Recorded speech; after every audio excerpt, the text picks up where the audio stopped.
Derechos, lo decíamos al principio del programa, la muerte del genocida Miguel Osvaldo Echecolás. Y estamos junto con Verónica Bogliano, nuestra compañera de la subsecretaría, pero también quien fuera una de las abogadas de Jorge Julio López allá por el año 2006. ¿Qué tal, Vero? ¿Cómo va? Hola, Cami. Bien, muchas gracias. Nerviosa, siempre me pongo nerviosa a hablar en la radio, así que lo tengo que decir. Hola, Paro, ¿cómo andás? Hola, Vero, ¿cómo andás?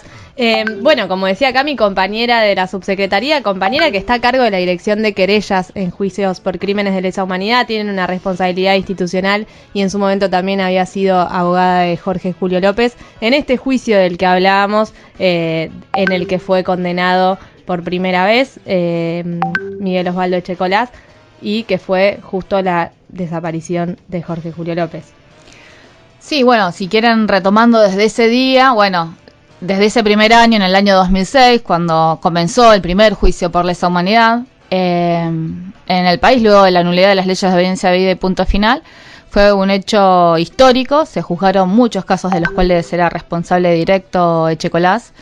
Bueno, entre ellos el secuestro de Nilde Loy, una compañera militante acá de la ciudad de La Plata, el matrimonio Ambrosio de Marco también, que fueron asesinados y que gracias a la declaración de Jorge Julio López fue condenado por homicidio en ese primer juicio a Echecolás, porque él vio cuando les dispararon, entonces aún sin tener el cuerpo, que es uno de los problemas procesales. No voy a hablar mucho de las cuestiones jurídicas, pero bueno, es uno de los problemas procesales que nos trae la justicia, por los cuales no podemos condenar a homicidio. Siempre son privación ilegal de la libertad, por más que las personas sigan desaparecidas, por más que sepamos que los desaparecidos fueron asesinados de la peor manera posible y además esconder los cuerpos.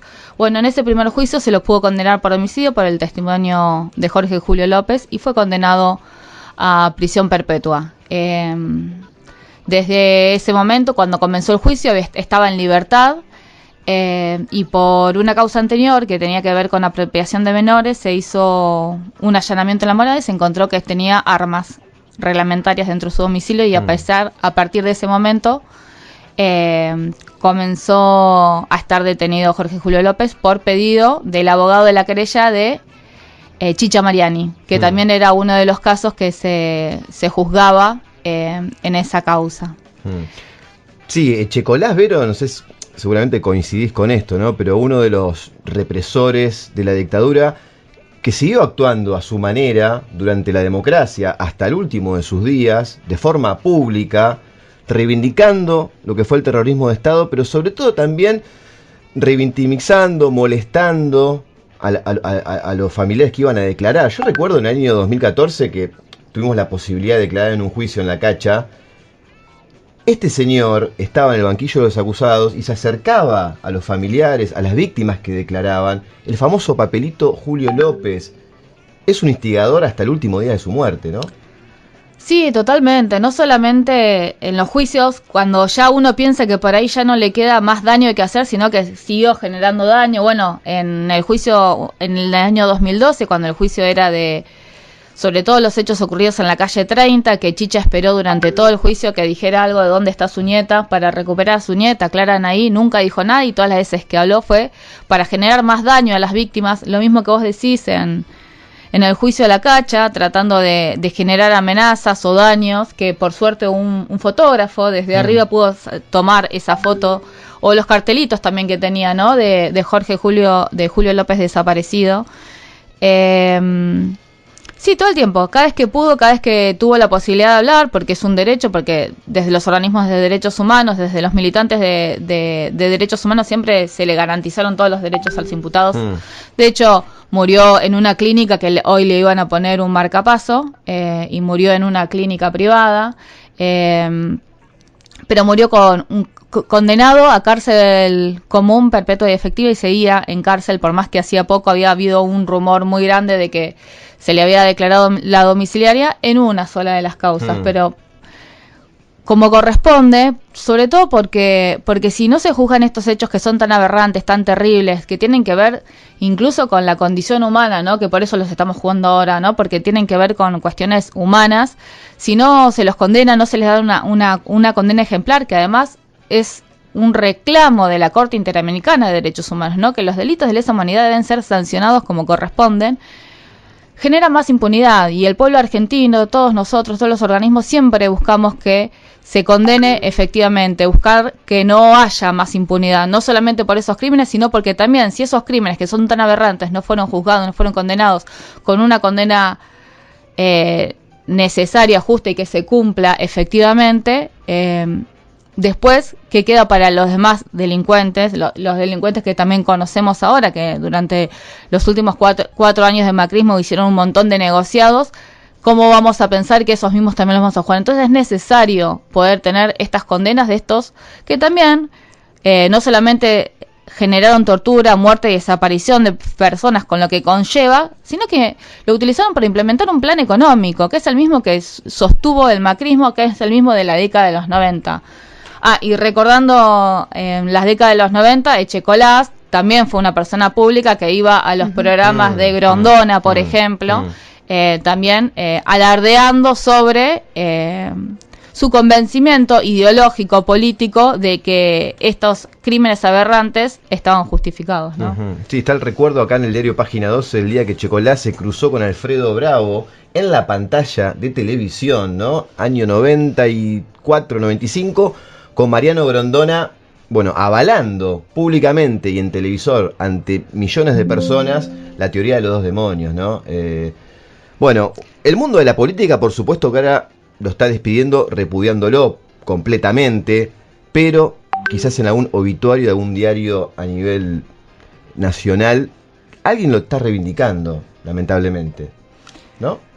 Y siempre hay gente que reivindica la tortura. En realidad, nosotros no es el único juicio en el que estuvo, tenemos muchísimos represores. La verdad que Echecolás, por sus condiciones y por sus formas de ser, ha decidido también tomar la posta mediática y que se lo conozca, y es como un emblema y un repudio generalizado, pero lo cierto es que también tenemos muchísimos otros represores que ahora están siendo juzgados, y los defensores de estos represores están posicionados ideológicamente con esto. Entonces también van a saludar en los obituarios a los genocidas, y que ya lo han hecho con otros genocidas que se han muerto.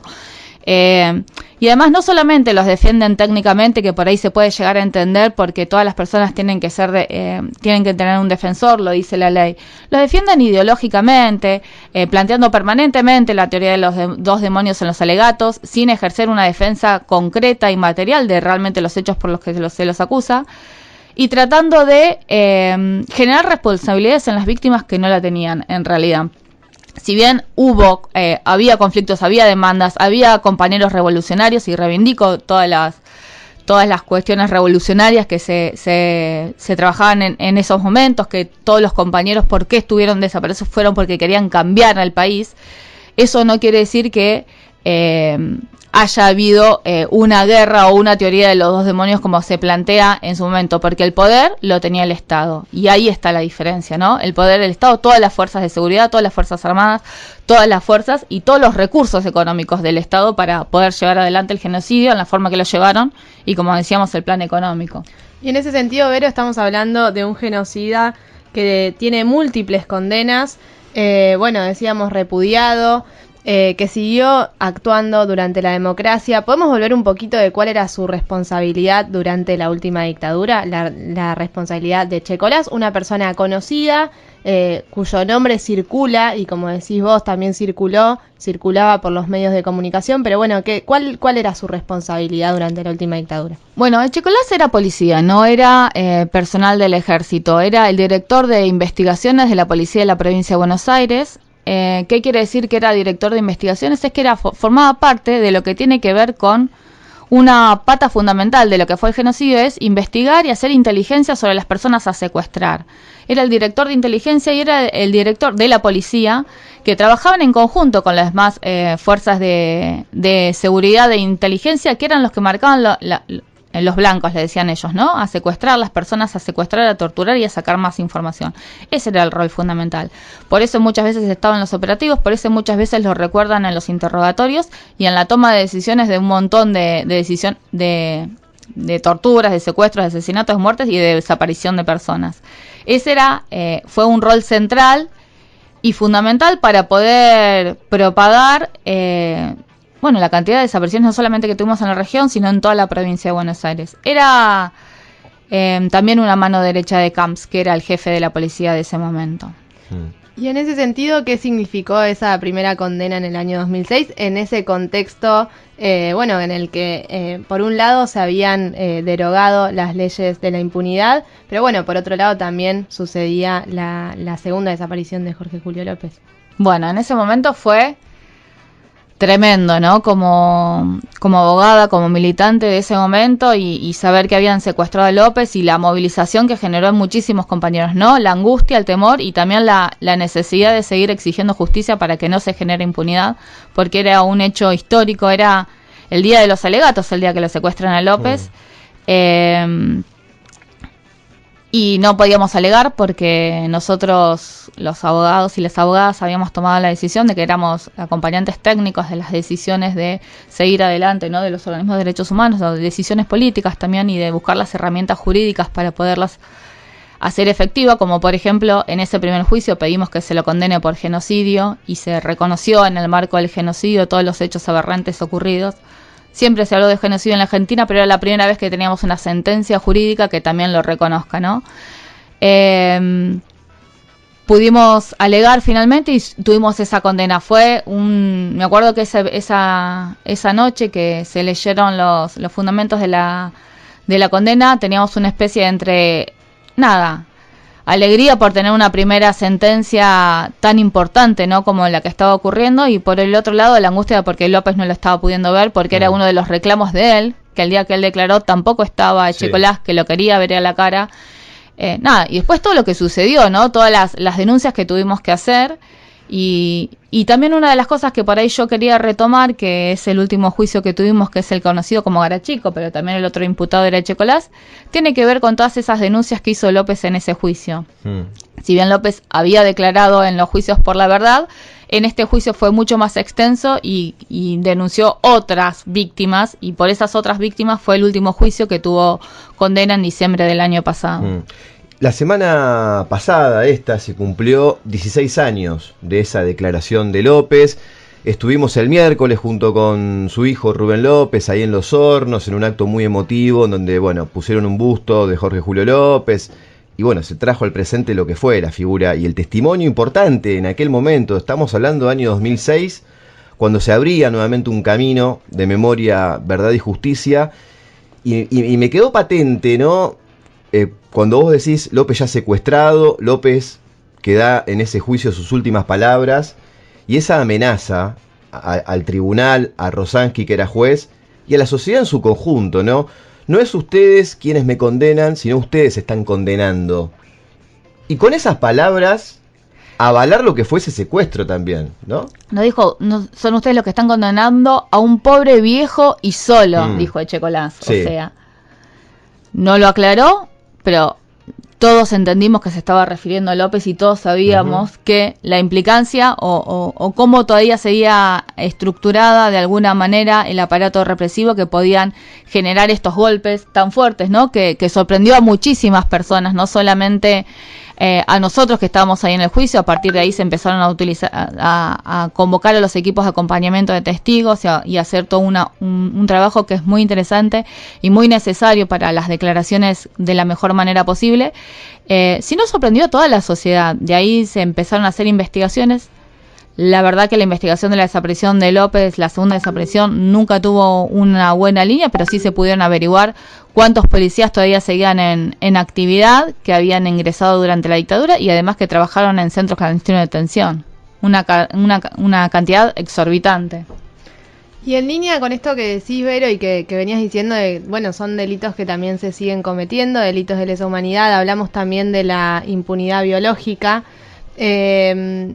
¿Cuáles serían los principales desafíos o líneas a seguir de acá en más? Pensando, también esto que mencionabas al principio de la entrevista, ese Echecolás es una persona que fue clave, pero también son un montón de otros genocidas. Bueno, en esta clave nosotros seguimos impulsando cada una de las instancias penales que todavía tenemos para poder juzgar, pero la sociedad toda necesita saber la verdad. Bueno, desde la subsecretaría se impulsó la creación del Archivo Provincial de la Memoria, que tiene que ver un poco con esto, ¿no? Para después de la verdad jurídica, que es lo que nos queda, también empezar a construir la verdad. La verdad que la mayoría de la sociedad la sabe, pero necesita como mayores datos.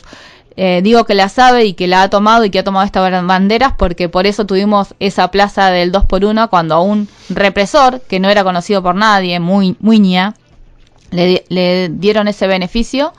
Salió toda una sociedad de la plaza a decir hasta acá llegamos, esto no lo vamos a permitir. Seguimos impulsando las causas penales porque todos y cada uno de los responsables deben ser condenados y deben ser imputados. Pero siempre, una de las cosas que no es necesario aclararlas porque lo saben todos, es que siempre respetamos todos los derechos y garantías, por más que, incluso en los juicios que tenemos ahora, se quieran poner en lugar de víctimas y decir, estos imputados dicen las torturas que yo he sufrido, claramente de manera sarcástica. Por ejemplo, en esto lo puedo mencionar a Estel, que es un imputado de la causa que se está investigando sobre Bahía Blanca y que además estuvo en el conflicto de Malvinas, con lo que sabemos que ha sucedido en la guerra de las Malvinas, que tiene que ver con las torturas de todos los conscriptos, ¿no? Son las mismas personas que no han cambiado de ideología, que saben que la sostienen y que tratan de convencer, y sobre todo en estos últimos años que ha crecido tantas el enojo y el odio de algún sector de la sociedad, tratan de mellar en esos lugares, y por eso desde este lado, como siempre, sosteniendo las mismas banderas y sosteniendo el mismo discurso, vamos a seguir adelante para investigar y para dejar en evidencia la verdad y que estos discursos que tratan de sembrar no tengan cabida en la sociedad argentina. Bien, Vero, bueno, Echegola ya se murió, va a quedar como un mal recuerdo en la historia argentina, una gran mancha negra, pero me quedo con tus últimas palabras. Hay un Estado presente, hay un Estado que toma las banderas de memoria, verdad, justicia, y hay una voluntad política de seguir avanzando en lo que tiene que ver con el repudio de la dictadura y en lo que tiene que ver también con la condena a los genocidas que todavía faltan condenar, y todas las instancias, ¿no?, que se puedan llegar a abrir, la responsabilidad empresarial. Bueno, hay todavía a 45 años muchísimos debates para dar, y es importante, bueno, que estés vos ahí como hija de desaparecidos, como abogada y también como integrante de la subsecretaría. Así que agradecido por esta presencia y seguimos, por supuesto, contactados en el día a día. Muchas gracias, chicos, muchas gracias por esta entrevista. Verónica Bugliano, aquí en Va con Derechos.